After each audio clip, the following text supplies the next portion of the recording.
दोस्तों, मैं हूँ पीयूष गुप्ता और ये है आपका अपना चैनल मॉडिश गीक, जिस पर मैं नई-नई इन्फॉर्मेशन लेकर आता हूँ और ये इन्फॉर्मेशन किसी भी फील्ड से हो सकती है, लेकिन हाँ, आपके काम की होगी। और बहुत कुछ ऐसा भी होगा जो आप डे टू डे लाइफ में यूज़ करते हो, लेकिन फिर भी आपको ऐसी बहुत सारी इन्फॉर्मेशन है जो आपको नहीं पता या लॉजिक्स नहीं पता। तो ये मेरी कुछ ऐसी सीरीज़ है जो मैं आप लोगों के लिए यूज़ करूँगा। तो चलिए दोस्तों शुरू करते हैं, लेकिन हाँ, उससे पहले प्लीज़ मेरा चैनल सब्सक्राइब कर लीजिएगा, मेरे वीडियो को लाइक कर दीजिएगा।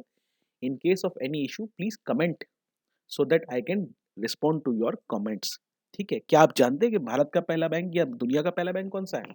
बैंक तो सब जानते हैं, सबके कहीं ना कहीं खाते होंगे। जनधन खातों ने सब, जनधन योजना ने सब जगह खाते खुलवा दिए हैं। चलिए तो आगे बढ़ते हैं। चलो पहले समझते हैं बैंक क्या है। देखो, बैंक एक ऐसी ऑर्गेनाइजेशन है जिसमें आप अपने पैसे जमा करते हैं, जिसके बदले में बैंक आपको ब्याज देता है। वो ब्याज क्यों देता है? ताकि आप अपना पैसा वहां रखो। इसी को इंटरेस्ट कहते हैं, उसी को ब्याज बोल दिया गया है। ठीक है, आप अपना पैसा रखते हो, आपका पैसा सिक्योर रहता है। बैंकों में 5 लाख तक रुपया भारत के सिक्योर है। उससे ऊपर सिक्योर नहीं है, उसके ऊपर फिर बैंक के ऊपर डिपेंड करेगा या गवर्नमेंट के ऊपर। अब बैंक उस पैसे का क्या करता है? बैंक उस पैसे को ले जाकर इन्वेस्टमेंट बैंकिंग के तौर पे करता है या लोगों को लोन देता है। तो पहले केवल लोन देता था और उससे जो ब्याज आता था, फिर धीरे-धीरे करके सारी जब दुनिया ग्लोबलाइजेशन की तरफ बढ़ी, तो इन्वेस्टमेंट बैंकिंग का भी बढ़ा। बैंकों ने भी इन्वेस्ट करना शुरू करे स्टॉक्स में, इधर-उधर कहीं पर भी। उससे उनको ज़्यादा हायर रेट ऑफ रिटर्न मिलता था, ज़्यादा प्रॉफ़िट आता था और आपको पैसा देके वो अपनी अर्निंग्स को वापस एज़ प्रॉफ़िट रख लेते थे। अब समझते हैं कि भारत दुनिया का पहला बैंक कौन-सा है? इसमें कंट्रोवर्सी है। बेरेनबर्ग बैंक जर्मनी और ये कि थोड़ा डिफिकल्ट नाम है बैंक का, मोंटे दे पास्ची दी सिएना। सिएना जो कि इटली में है, यहाँ पर एक बैंक खुला था। बीएमपीएस हम इसको शॉर्ट में बोल सकते हैं। अब ईयर वाइज़ देखेंगे, टाइमलाइन तो 1590 पहले आया, 1624 बाद में आया। लेकिन किसी को कोई कॉन्क्रीट इन्फॉर्मेशन नहीं है, हर किसी के अलग-अलग दावे हैं। तो फिर भी लेके चलते हैं कि यही दुनिया में कुछ पहले बैंक्स थे, क्योंकि और कोई इन्फॉर्मेशन नहीं आई कि यही पहले बैंक्स थे।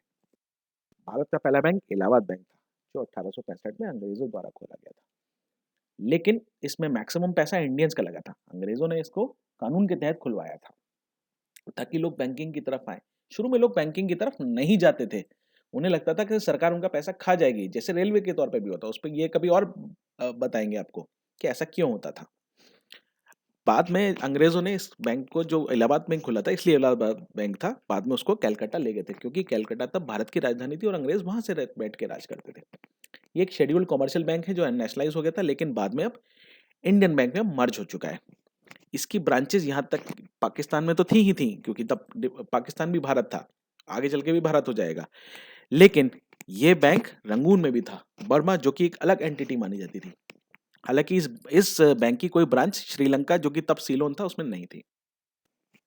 रिज़र्व बैंक ऑफ इंडिया क्या है? ये कैसा रिज़र्व बैंक है? ये सरकार का बैंक है, क्या करती है?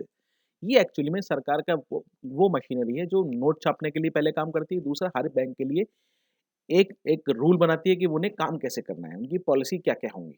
पहले तो यही डिसाइड करते थे कि किसको कितना ब्याज दिया जाना है, लेकिन बाद में ये सारी चीज़ें उन्होंने डेलीगेट करनी शुरू करी। इसलिए अब आप देखते हो कि बहुत सारे बैंक जो हैं, वो अलग-अलग ब्याज दर देते हैं आपको, चाहे होम लोन हो, चाहे कार लोन हो, या फिर सेविंग बैंक इंटरेस्ट हो, या फिर अलग-अलग फैसिलिटी हो कि वो आपको ऐसा कर देंगे। ओवरड्राफ्ट की क्या फैसिलिटी, ऐसी बहुत सारी चीज़ें होती हैं।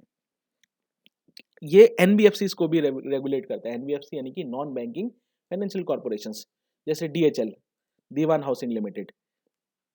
ये बैंक नहीं है लेकिन लोन देता है, ठीक है? या माइक्रो फाइनेंस कंपनीज़, ठीक है? आप इधर-उधर की भी जो भी फाइनेंस कंपनी खुलती है, जो कंपनी होती है, वो रिज़र्व बैंक के अंडर में ही आती है और उनको वही चीज़ फॉलो करनी पड़ती है। जैसे बहुत सारे रूल्स बनाते हैं, जैसे फॉर एग्ज़ाम्पल केवाईसी।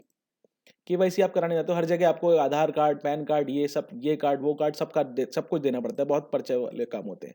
लेकिन ये सारी चीज़ें रिज़र्व बैंक ऑफ इंडिया ने रूल बनाई है। पहले तो ये होता था कि आपको सिर्फ़ उस ब्रांच में कोई जानने वाला बंदा होना चाहिए, तो वो आइडेंटिफ़ाई कर देता था कि हाँ, आप वही हो। किसी ने मुझे बोल दिया कि मैं पीयूष गुप्ता हूँ, तो उन्होंने मान लिया, अदरवाइज़ वो नहीं मानते थे। इसलिए बहुत दिक्कत होती थी। फिर उन्होंने इसको आइडेंटिटी से जोड़ा।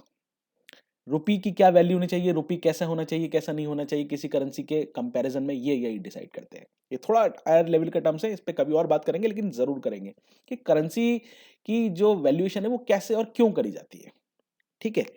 अब ये भी ब्रिटिशर्स ने स्टार्ट किया था और इसमें एक अनोखी बात ये है कि 1948 के जून तक ये पाकिस्तान के लिए भी रिज़र्व बैंक के तौर पे काम करता था। बाद में सेंट्रल बैंक ऑफ पाकिस्तान खुल गया था, लेकिन ये एक इंस्टीट्यूशन था जिसका बँटवारा सही से नहीं हो पाया था, तो ये सोचा गया कि यही दोनों को काम करेगा जब तक दूसरा बैंक वहाँ का सेटअप नहीं हो पाया। और याद रखिएगा कि भारत ने जब वो 55 करोड़ रुपए दिए थे तो इंडियन रुपीस पे पाकिस्तानी गवर्नमेंट ने अपनी मोहर लगाई थी उर्दू में, तब वो जाके पाकिस्तानी रुपया बना था। तो कुछ भिखारी लोग हैं, वो आज भी हमारे बगल में। वर्ल्ड बैंक, विश्व बैंक, ये क्या होता है भाई? ये क्या बला है ये? ये बला कुछ नहीं है मेरा भाई। ये सब चीज़ें देता है आपको कि बहुत सारी कंट्रीज़ ने मिलके अपना बैंक खोला। इसमें ज़्यादातर पैसा अमेरिका का है, उसमें अमेरिका का ही डोमिनेंस रहता है। 13-14 में से करीब 11 प्रेज़िडेंट वर्ल्ड बैंक के अमेरिकन्स ही रहे थे। और एक तो ऐसा था जो पहले ऑस्ट्रेलियन था लेकिन बाद में अमेरिकन सिटीज़न बन गया क्योंकि वर्ल्ड बैंक का चेयरमैन प्रेज़िडेंट बन गया था।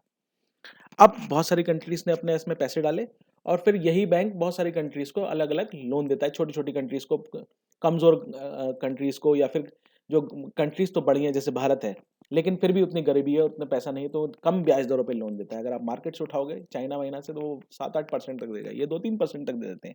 इसलिए पाकिस्तान का बुरा हाल है, इंडिया का उतना बुरा हाल नहीं है। और यहाँ एक बात और है, वर्ल्ड बैंक और आईएमएफ में डिफरेंस है, तो ध्यान रखिएगा, हम इसको भी किसी और सीरीज़ में देखेंगे कि वर्ल्ड बैंक और आईएमएफ में क्या डिफरेंस है, दोनों ही लोन देते हैं। टिक लास्ट में टिप दे देता हूँ, भारत में 34 बैंक हैं, 22 प्राइवेट, 12 पब्लिक सेक्टर, और पूरे दुनिया में 25,000 बैंक हैं। Thank you very much. आशा करता हूँ आपको ये इन्फॉर्मेशन पसंद आई होगी। Thank you very much. Please like, share और सब्सक्राइब ज़रूर कर दीजिए।